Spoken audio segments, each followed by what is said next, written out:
Assalamualaikum warahmatullahi wabarakatuh. Saya Putri Sanisa Septinidia dengan NIM 190816168 dari kelas Biologi E semester 4 jurusan Tadris Biologi YIN Syekh Nurjati Cirebon. Dalam video kali ini saya akan membahas mengenai suksesi.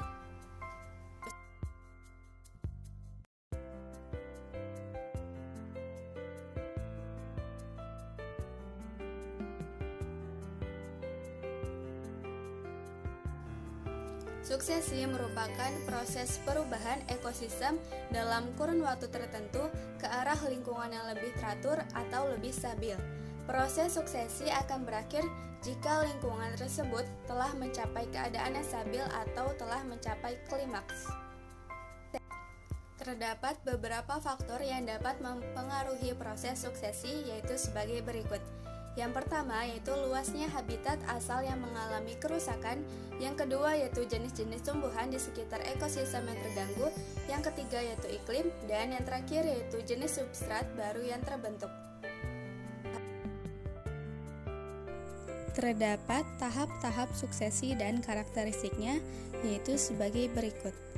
Fase yang pertama yaitu nidasi, yang merupakan proses awal terjadinya pertumbuhan pada lahan terbuka atau lahan kosong.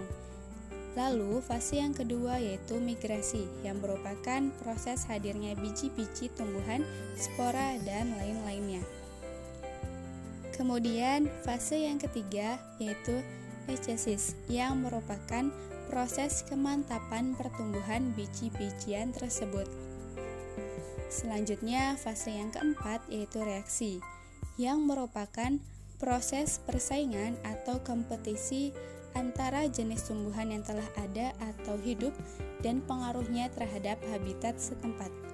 Dan yang terakhir yaitu fase yang kelima, yaitu stabilisasi, yang merupakan proses manakala populasi jenis tumbuhan mencapai titik akhir kondisi yang seimbang atau equilibrium di dalam keseimbangan dengan kondisi habitat lokal maupun regional.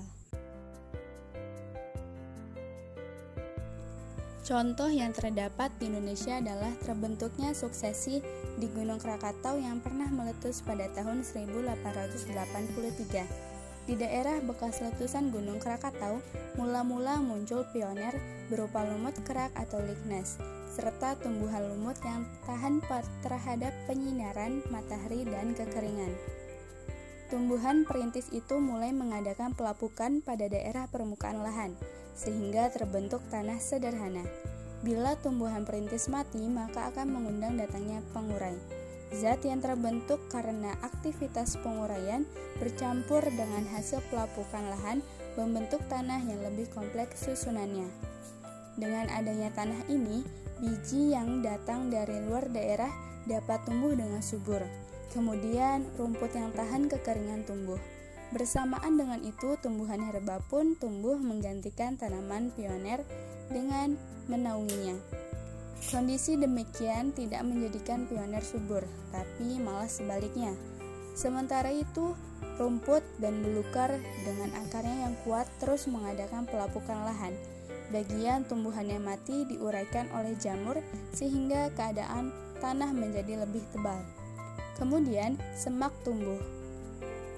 Tumbuhan semak menaungi rumput dan belukar, maka terjadilah kompetisi.